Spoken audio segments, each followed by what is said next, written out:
Buenas tardes a todos y gracias por sumarse a esta conversación. Acá estamos en directo para poder grabar esta conversación para el curso de taller de habilidades comunicacionales y relacionales.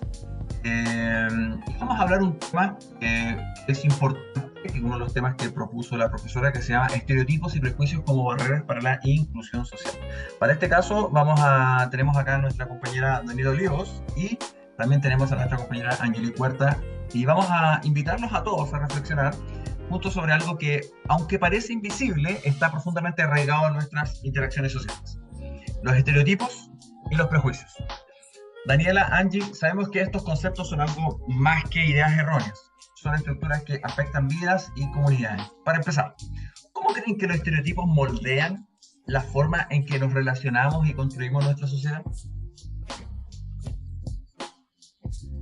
Gracias, Fernando. Creo que los estereotipos reflejan cómo nuestra sociedad han simplificado y categorizado al otro. Por ejemplo, cuando hablamos de las personas que viven en comunas periféricas, a menudo se les asocia con pobreza o delincuencia.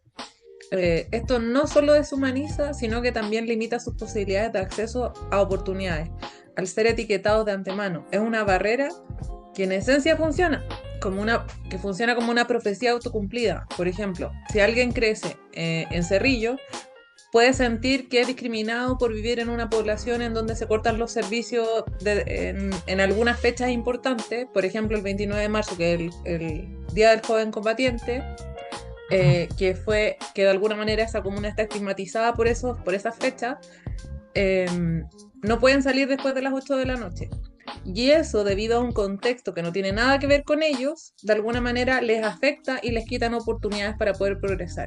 Y en muchos casos, incluso los sueños hacia el futuro. Totalmente de acuerdo, Dani. Algo que me inquieta profundamente es cómo estos prejuicios no son estáticos, evolucionan según el contexto, pero rara vez desaparecen. En Chile, por ejemplo, hemos visto cómo se han creado nuevos estereotipos hacia los inmigrantes, a menudo asociándose con el empleo informal o la delincuencia. Esto no solo polariza a la sociedad, sino que también desplaza los prejuicios existentes hacia otras comunidades, perpetuando ciclos de exclusión. Un ejemplo similar ocurre con las personas de regiones, quienes muchas veces son catalogadas como lentas o menos capaces simplemente por tener un estilo de vida más tranquilo. Estas etiquetas no solo son injustas, sino que también generan barreras invisibles que dificultan su integración y el reconocimiento en espacios laborales o académicos también, perpetuando así una visión centralista y excluyente del desarrollo. Eso es muy importante, Angie. Igual me hace pensar en cómo los estereotipos actúan como una forma de mecanismo de defensa social, pero a la vez terminan fragmentando nuestra cohesión. ¿Creen que en el fondo estas etiquetas son una forma de evitar enfrentar realidades más complejas? O sea, digo, por ejemplo, en lugar de cuestionar por qué ciertas comunas carecen de recursos, es más fácil atribuirlo a sus habitantes. Exacto. Es una forma de justificar la desigualdad estructural. Es decir, que una comuna es pobre porque su gente no trabaja lo suficiente. Estamos ignorando siglos de exclusión sistemática. Este relato resulta cómodo porque nos exime de nuestras responsabilidades colectivas. Por lo tanto, perpetúa la desigualdad. Es mucho más fácil para alguien cambiarse de una comuna que la sociedad se adapte a cambiar estos paradigmas y estas etiquetas como sociedad. Es más fácil juzgar un sector por las acciones de algunos pocos. Y también nos exime de empatizar. Cuando reducimos a las personas a una etiqueta, nos privamos de escuchar su historia y de entender su contexto. Es un mecanismo que deshumaniza tanto a quienes son etiquetados como a la sociedad en su conjunto. La insistencia de la sociedad en generar categorías y etiquetas impone prejuicios incluso antes de que las personas puedan tomar sus propias decisiones. Estos prejuicios afectan aspectos claves de la vida, como el lugar donde estudian, las carreras que elijan, dónde vivirán, dónde trabajarán, incluso a quienes podrían amar. Es una limitación invisible pero poderosa que condiciona el futuro desde el momento en que nacemos. Impactante reflexionar sobre cómo estas cosas no solo excluyen, sino que también erosionan el tejido social, dejando heridas profundas. Angie, mira, mencionaste recién que los estereotipos evolucionan con el tiempo y me pregunto, ¿cómo crees tú que estos prejuicios han afectado nuestra sociedad como país? O sea, ¿somos realmente conscientes de esta fragmentación y del daño que se genera en generaciones enteras? Creo que la fragmentación es muy evidente, la verdad, pero rara vez la abordamos como un problema de identidad colectiva. Por ejemplo, el centralismo en Chile no solo ha concentrado los recursos en Santiago, sino que también ha reforzado la idea de que lo que ocurre en regiones tiene menor valor. Esto no solo impacta la economía de Chile, sino que además socava la autoestima cultural de las comunidades. ¿Cómo puede realmente sentirse parte de una nación si su historia no es valorada? Si además sienten que son incomprendidos y que sus oportunidades se limitan simplemente por vivir en un lugar distinto al comúnmente privilegiado. Es natural que surjan sentimientos de exclusión y desconexión. Totalmente, y esa desvalorización tiene impactos concretos. En el ámbito profesional, por ejemplo, los arquitectos e ingenieros que provienen de regiones suelen ser percibidos como menos competentes, incluso si cuentan con el mismo nivel de preparación. El prejuicio ya está ahí, condicionado, como son vistos y tratados. Lo más preocupante es que estas narrativas terminan siendo internalizadas por las propias comunidades, limitando la confianza y aspiraciones. Además, esto no se reduce solo a regiones, sino también en factores como la universidad de donde te titulaste, incluso tu apellido. No se trata de pensar que nadie pueda superar estas barreras, porque sí se puede. Sin embargo, el verdadero desafío está en cómo como sociedad podemos derribar estos prejuicios para que todos sientan que puedan formar parte, sin ser categorizados o mirados con desconfianza solo por su contexto.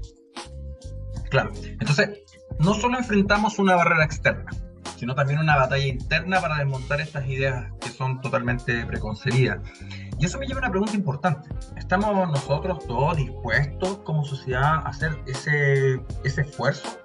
Angie, Daniela, ¿cómo creen que podríamos empezar a desmantelar estos prejuicios? Y más allá de eso, ¿cómo podemos construir nuevas narrativas que celebren nuestra diversidad?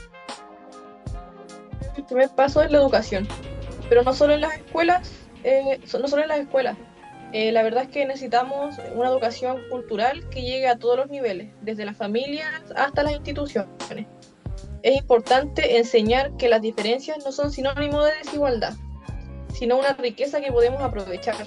Además, las políticas públicas deben priorizar la descentralización, no solo de recursos económicos, sino que también culturales y de oportunidades. Estoy de acuerdo, Angie. Además del trabajo estructural, es vital fomentar espacios de diálogo, donde las personas puedan compartir su historia y sus realidades. Como bien mencionaste, necesitamos construir nuevas narrativas que celebren nuestra diversidad. Una forma podría ser dar mayor visibilidad a los logros de las personas provenientes de regiones o en contextos menos favorecidos, para romper con la idea de que el éxito solo le pertenece a quienes cumplen con ciertos estándares predefinidos. Bueno, eso tiene mucho sentido. Parece que el cambio requiere un enfoque dual, o sea, uno que aborde las barreras externas, como las políticas y la centralización, y otro que trabaje las barreras internas, como los prejuicios y las actitudes. Si logramos combinar ambas estrategias, podríamos avanzar hacia una sociedad donde la diversidad no solo sea aceptada, sino valorada. Las historias tienen un poder de transformar, como se cuentan desde la empatía. Por ejemplo, en los medios de comunicación y la educación, podríamos priorizar narrativas que destacan las contribuciones de las comunidades más marginadas. Mostrar cómo los jóvenes de La Pintana, por ejemplo, están innovando en tecnología, o cómo las tradiciones de Chiloé son una riqueza cultural invaluable. Cambiar el enfoque de lo negativo a lo valioso. Y sumado a eso, necesitamos políticas públicas que no solo apunten a redistribuir recursos, sino que también transformen las mentalidades. La inclusión no solo se trata de acceso, sino de pertenencia. Programas que integren a personas de diferentes orígenes y fomenten el diálogo intercultural sería un buen punto de partida. Y no olvidemos que el rol de la arquitectura, los espacios que diseñamos pueden facilitar encuentros y conexiones, o por el contrario, van a perpetuar divisiones. Interesante el tema de generar políticas públicas. Igual eso es lo que acabas de decir, una reflexión poderosa, Dani. Si pensamos que la arquitectura como un lenguaje, ¿cómo podemos usarla para romper las barreras? O sea, yo supongo esta pregunta. ¿Qué tipo de espacios serían ideales para fomentar la inclusión? Pienso en espacios que inviten a la interacción. Por ejemplo, las plazas o centros culturales diseñados para las personas, para que las personas en sí se encuentren de manera natural. Pero también es crucial descentralizar.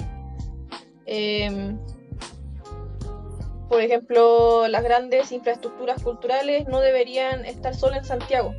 Llevar proyectos emblemáticos a regiones podría cambiar igual significativamente la percepción de lo que significa vivir en esos lugares. Y además podríamos diseñar espacios que cuenten historias, edificios que integren elementos culturales locales, que hablen de las comunidades que los habitan. Eso no solo reforzaría la identidad, sino que también generaría orgullo y pertenencia. Es increíble cómo al final todos los caminos vuelven a la necesidad de escucharnos y reconocernos. Derribar estas barreras no es solo un acto político, sino profundamente humano. Tal vez el desafío más grande sea recordar que detrás de cada prejuicio hay una oportunidad de conexión. Bueno, hoy nos hemos dado el tiempo de explorar las raíces y los impactos y las soluciones frente a estos estereotipos y prejuicios. Si algo que me puedo llevar de esta conversación es que el cambio comienza con una decisión que es ver mucho más allá de las etiquetas. Dani, Angie, de verdad gracias por esta sensibilidad y profundidad que hemos tenido en esta conversación, creo que es muy importante. Esto es solo el inicio de un diálogo que espero inspire a otros a seguir construyendo puentes. Así que hasta la próxima. Chao.